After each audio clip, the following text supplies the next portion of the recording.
So ayan, good afternoon grade 6. So ituloy natin yung lesson natin. So page ano tayo Page 2. 55. Page 55. Ayan. So ituloy natin dito sa Tanggulang Pambansa or the National Defense Act o Commonwealth Act number 1. Ayan. Wait lang. So yan. Ang unang batas na ipinasa ng Pambansang Asembleya. So sino ang namumuno dito ulit? Sino yung namumuno ulit dito? Yung pinag-aralan natin kanina umaga. Sina? Nakakalimutan nyo nata. Sino?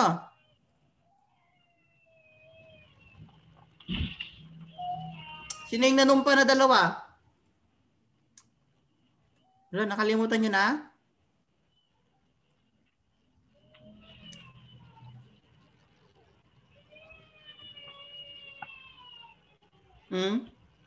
Si? Quezon at? Osmeña. Partido? Coalition. Ay, nakalimutan nyo kaagad. Ayan. So, nanumpa sila kay Chief Justice Avan Senya. Okay. So, meron silang siyam na pinalitan or binuon na kagawaran ng tagapagganap. So, ilan ang artikulo na meron 17. tayo? There are 17 at isang preambulo. So, sa Tanggulang Pambansa, ito yung unang batas na ipinasa ng Pambansang Asembleya. So, ito yung National Defense Act o Commonwealth Act number 1. So, nilalaman nito ang sapilitang pagsasanay na militar para sa lahat ng mga malusog na pangangatawan at pagsasaayos ng Philippine Army or hukbong katihan. And the Offshore Patrol, yun yung Philippine Navy, and the Air Corps. Okay? So naging tagapayong militar ni Quezon, si General Douglas MacArthur, na may ranggong Field Marshal. Okay? At ang kanyang katuwang ay si Colonel Dwight Eisenhower.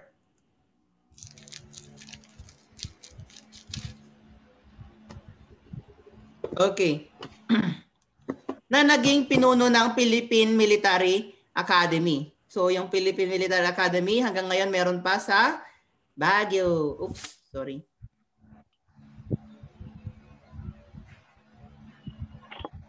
Mga PMA.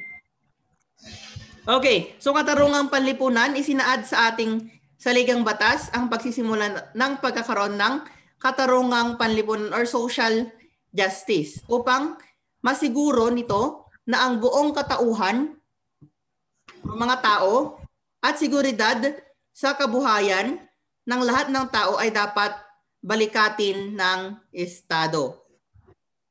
Ayan, so para lubos na may patupad ang probisyong ito sa ating konstitusyon, gumawa si Quezon ng mga alituntunin sa katarungang panlipunan. So nagbigay ng inspirasyon sa kanya ang mga papal encyclicals ni na Pope Leo the 13th,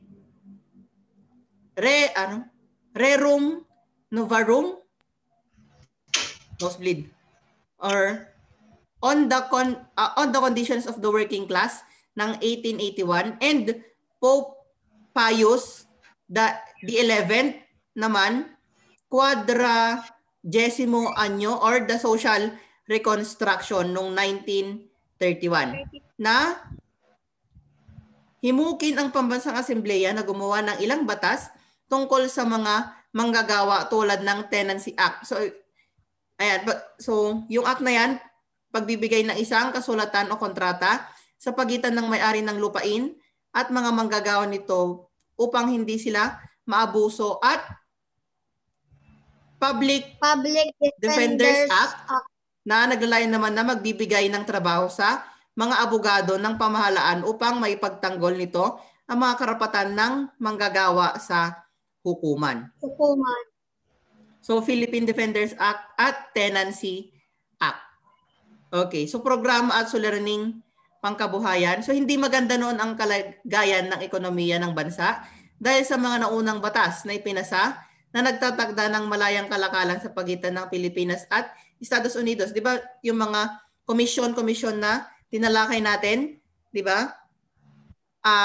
Halos kalahati or 50% lang ng kalakal ang kaya natin. Kasi nga, kinokontrol ng Amerika ang pambansang kalakal. So, hindi pa maganda dito ang ekonomiya ng bansa. Kasi nga, hindi pa maganda ang import at export ng mga produkto. Ayan. Ayan. So, nagpadagdag pa rito ang ilang mga dayuhan na hawak ang mga kalakalan sa loob ng bansa. Okay, so upang gumanda ang takbo ng ating ekonomiya, so binuo ni Pangulong Manuel Quezon. So ilang pangulo na tayo mula nung sinakop tayo ng Kastila? Check, Manuel A. Quezon yan. Manuel Quezon. Yes. So bakit Rojas? Yung nasan? Yun na sir. ROXAS yung A. Secretary of Finance siya. Iba yan. Ang Secretary of Finance Manuel Rojas, pero yung Pangulong Manuel Quezon. Okay? So si Manuel Quezon naman, siya yung pangulo. Di ba ang unang pangulo natin ay si? Sir, excuse. Wait lang. Sure. Natin. Saan na tayo kanina? Ayan. So upang gumanda ang takbo ng ekonomiya, binuo ni Pangulong Manuel Quezon. Ilang di pa Ayan. So Manuel Quezon dati ang nanalong pangulo kasi nga siya yung ibinoto ng mga tao. Okay? So Manuel Quezon, iba rin si Manuel Rojas. So Pangulong Manuel Quezon ang National Economic Council. So binubuo ito ng mga magagaling na Pilipinong ekonomista na pinamumunuan naman ni Secretary of Finance Manuel A. Rojas. So pinag-aaralan nila ang kalagayang pang-ekonomiya ng bansa na nagbibigay ng mungkahi sa Pangulo. Ayan. So dahil dito, naging pagbabago ng ekonomiya ng bansa tulad ng pagbabago ng sistema ng pagbubuwis, pagpapaunlad ng agrikultura sa mga lugar tulad ng Mindanao, Isabela at iba pang hindi gaanong mataong lugar, pagtanggap ng dual policy of diversion at industrialisasyon ng bansa. So yung mga factory. Ayan. So bumuo rin ng mga korporasyon na hawak ng pamahalaan tulad ng NACOCO, National Coconut Corporation, NARIC, we have the National Rice and Corn Corporation, and NAFCO, National Abaca, and other fibers corporation. Ayan. So wikang pambansa tayo. So bilang pagtugon sa probisyon ng saligang batas na luminang ng pambansang wika, so itinatag ni Pangulong Quezon ang surian ng wikang pambansa.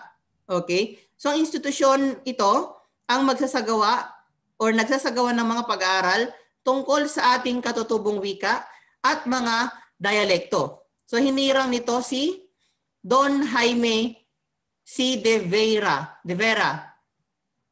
bilang unang direktor. Ayan, so si Don Jaime C. De Vera bilang unang direktor ng pambansang ng surian ng wikang pambansa. So noong Disyembre 30, 1937, so ipinahayag ni Quezon, ayon na rin sa rekomendasyon ng surian, ang wikang Tagalog bilang magiging basihan ng ating pambansang wika. Kaya Tagalog ang wika natin dahil kay Manuel Quezon. Okay? So siya yung nagtatag ng surian ng wikang pambansa, kaya Tagalog ang naging basihan natin sa wikang pambansa. Ayan. So kahit saang lugar, merong Tagalog. Okay. So ayon sa paghiling or ayon sa pagdating, at sa pagdating ng Hunyo 4, 1946 pala, ang opisyal na pambansang wika ng Pilipinas at magiging 3 na. Ayan. So Tagalog, Ingles at Kastila. So sa atin wala naman nagka-Kastila, di ba? Meron lang pag nagbibilang 1, 2, 3, 4, 5. Meron. Kastila, di ba? 1, 2, 3, Kayo, 4, 5. Kastila. Okay, next. So we have also the edukasyon. So naaayon din sa saligang batas ng 1935 ang pagbibigay ng pamahalaan ng libreng edukasyon sa elementarya.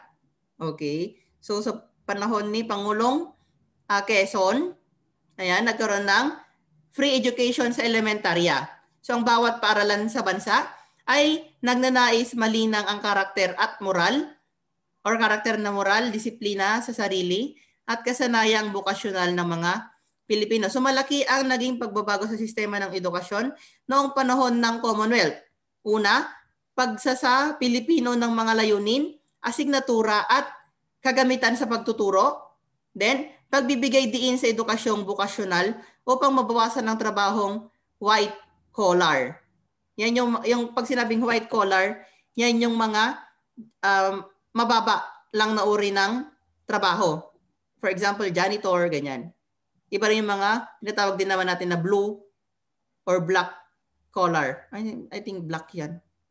Okay. Yun naman yung mga nakapag-aral na. So ipinasa ang Educational Act of 1940 ang pagbabawas ng taon sa elementarya sa halip na 7 taon at pagkakaroon ng grade 7, ito ay magiging 6 na taon lamang. So kayo hanggang grade 6 lang dahil kay Quezon na naman. Okay? So imbis na 7 sana, naging 6 na lang dahil sa Educational Act of 1940. So paglahok ng kababaihan sa halalan. Ayan, so naayon sa artikulo, ikalimang artikulo ng ating Sanligang Batas ng 1935 na nagbibigay karapatan sa mga kababaihan na bumoto at mahalal sa pamahalaan kung may hindi kukulangin sa 300,000 na kwalipikadong kababaihan ang sasang-ayon sa paksang ito 2 taon matapos tanggapin ang Saligang Batas. So isinagawa ang plebisito noong Abril or 30 ng Abril 1937 at humigit kumulang 5,000 kababaihan ang nagnanais na magkaroon ng karapatang bumoto. Ayan, so medyo parang hindi pa gaanong equal sa mga kababaihan dati. So ang napapansin nyo yung mga halos lalaki, di ba? Hindi siya halos talagang lalaki lang yung mga naihahalal kasi hindi masyadong parang binibigyan ng karapatan ang mga babae. Dito pa nga lang, karapatan lang nila na bumoto 300 lang yung kukunin ng mga kwalipikado. 500,000 or kalahating milyon ang nagnanais. So dahil dito, nahalal si Binibining Carmen Planas bilang unang babaeng konsehal ng Maynila noong 1937. So biruin nyo yun, hindi gaanong nabibigyan ng karapatan or ng equal right ang mga babae, di ba? Ayan, so Binibining Carmen Planas, unang babaeng konsehal ng Maynila, Ginang Elisa Ochoa bilang unang babaeng halal na kasami ng kapulungan ng mga kinatawan noong 1941. Ayan. Ayan. So mapapansin nyo dito sa aralin natin na hindi gaanong nabibigyan ng karapatan ang mga kababaihan hanggang sa dumating or naihalal ang Saligang Batas ng 1935. So nagkaroon ng katungkulan ng mga kababaihan at unang naihalal si Binibining Carmen Planas. So 1937. So halos lahat simula nung kay Rizal, simula kay Bonifacio, kay Aguinaldo, halos kakaunti lang ang babae, di ba, na may katungkulan sa pamahalaan. Di ba? So, hindi equal ang right sa mga babae. So, yun lamang. May tanong ba? Lana. Wala na? So, ako magtatanong? No. Hindi po, bawal. Bakit? Ha? O, kung wala na kayong tanong, ako nang magtatanong? May tanong pa sila. O, wala dito sa katungkulang pambansa. Ayan. So, kung na magtatanong. Okay. Ayan. So, starting. Maglilib na sila. O, hindi. Okay. So, starting with Jana. Jana. O, diba? Tingin dito. Okay, Jana. Ano ang unang batas na ipinasa ng Pambansang Asembleya?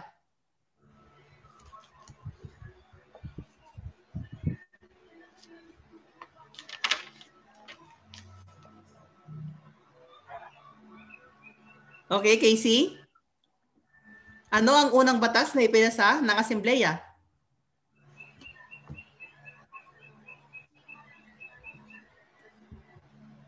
Wala kayo. Hindi kayo nakikinig. Walang tanong ha, walang tanong. Sige, ako magtatanong. Arlis. Me. Wait lang. Me. Babae muna, mga babae muna. Sa ligang batas? No. Ano? Ano ang unang batas na ipinasa ng Pambansang Asembleya? Sir, batas? Yes? Oh, ano? Ay. Starts with letter N. Teka lang.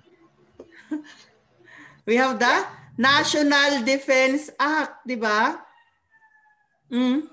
National Defense Act. Ang unang ipinasa na batas ng Pambansang Asembleya. Okay? So, ayan. Let's try Ralph. Ralph, sino ang naging tagapayong militar ni President Quezon?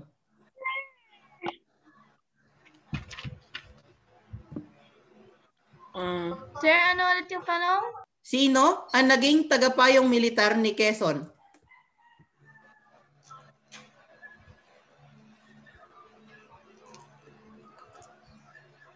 General?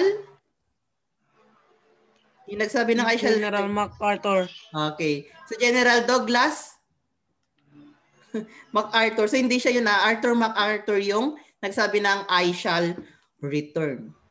Okay. Okay. Ayan. Next. Oh, ito. Brian, ano ang ranggo ni General Douglas MacArthur? Sir, pakiulit. Ano ang ranggo ni Douglas MacArthur? Sir, ano yung rang? Ranggo. Ranglo? Ranggo. Ranggo? Rank. Pagpunta kay Brian ng tali. Hindi niya ka masagot eh. Ano na? Sir, Chief Justice. Mali. Roman Aban. Ano? Ang sagot ay? Field Marshall. Field Marshal. Okay. Sino ang naging pinuno ng Philippine Military Academy? Anyone?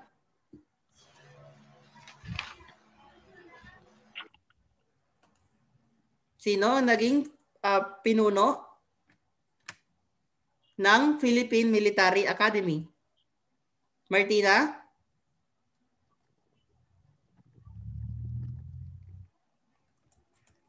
Martina? Diyan ka? Teacher, ano ulit?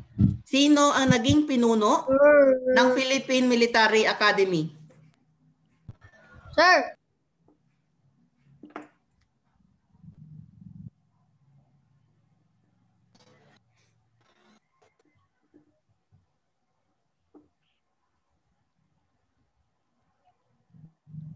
Yes, Casey?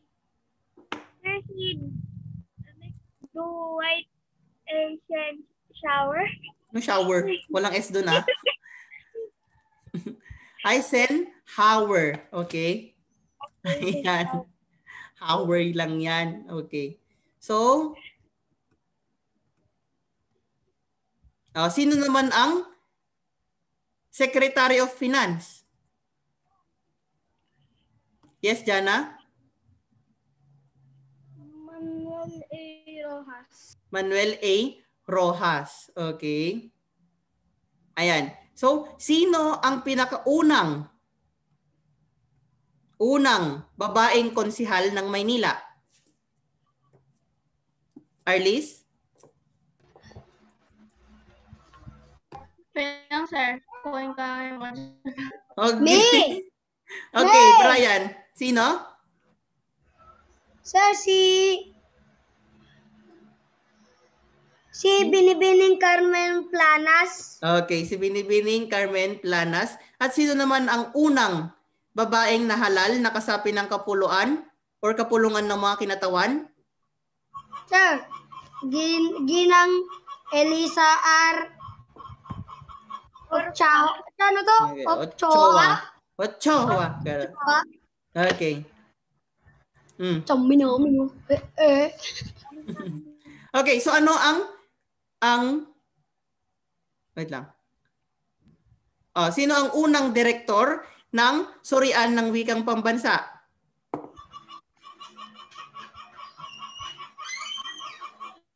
Sino ang unang direktor ng Surian ng Wikang Pambansa?